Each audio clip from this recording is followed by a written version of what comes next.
Ayon sa mga balita, ay may isang manlalaro ng Blackwater Bossing ang nasa kasalukuyang interes ng TNT Tropang Giga, at siya nga, ay walang iba, kung hindi si Christian David. At paano ba naman kasi, bagamat rookie, at wala pang napapatunayan sa PBA, pero yung potential kasi ng manlalarong ito, ay napakataas, isang versatile at two-way player na may 6'6" na height, very athletic din ang manlalarong ito, kayang sumalaksak at gumawa ng kanyang sariling puntos sa kanyang mga ISO plays. At maasahan din sa mga catch-and-shoot plays. Pagdating naman sa depensa, ay hindi rin basta-basta ang manlalarong ito, sa kanya kasing athleticism at 6'6" na height, ay nagiging bentahe niya talaga yan para mas maging better defender siya. Talagang magaling ang manlalarong ito, ito yung tipo na mala-franchise player ng isang team, at kaya nga para sa katropa, ay hindi maiwasan na magkaroon sila ng interes sa nasabing manlalaro, para kasi silang magkakaroon muli ng Troy Rosario. Pero this time, mas bata, mas athletic, mas shooter, mas scorer at mas experiencado, at least as a rookie.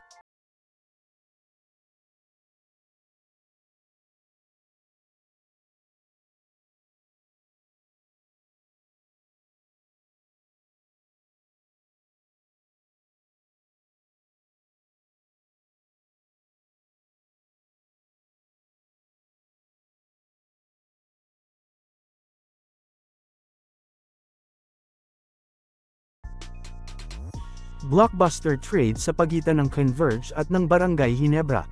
Hindi maitatanggi at may kakaila, na nagkakaedad na talaga ang roster at ang rotation ngayon ng Ginebra, at sigurado na ilang seasons na lamang ang bibilangin, ay unti-unti nang magre-retiro ang kanilang mga veterano ngayon.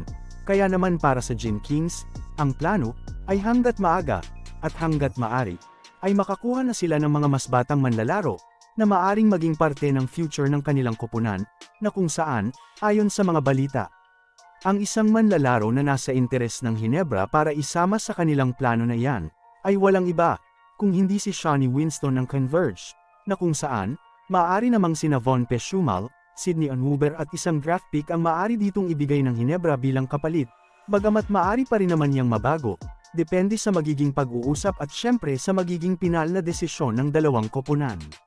Samantala, para sa Ginebra, ay ngayon pa lamang, ay nakikitaan na kasi nila ng malaki at ng malawak na potential si Winston. Paano ba naman kasi, a 6'4" do-it-all guard, na maasahan sa opensa at depensa, may tira sa tres, maasahan sa kanyang ISO moves, may magandang court vision at passing skills, may leadership attitude, at higit sa lahat, ay batang-bata pa, 25 years old pa lamang ang manlalarong ito, kaya naman sigurado na, may lalakas pa at may igagaling pa ang manlalarong ito over his years na paglalaro sa PBA. Samantala, isa nga lamang si Shawnee Winston sa mga iba pang manlalaro na nasa kasalukuyan ding interes ng Gin Kings. Bali ayon sa mga balita, magdedepende na lamang ang kanilang makukuha sa availability at syempre sa magiging talks nila with the other team, pero ang tiyak, ay gumagawa na nga ng hakbang ang Ginebra, upang makakuha ng panibago at ng mas batang manlalaro para sa kanilang koponan for this season. At dyan na nagtatapos ang ating mga usapang basketball para sa araw na ito. Kaya naman siguraduhin na nakalike na ikaw at nakasubscribe at mag-hit na rin ng bell button, para updated kayo palagi sa ating mga usapang basketball. Maraming salamat po.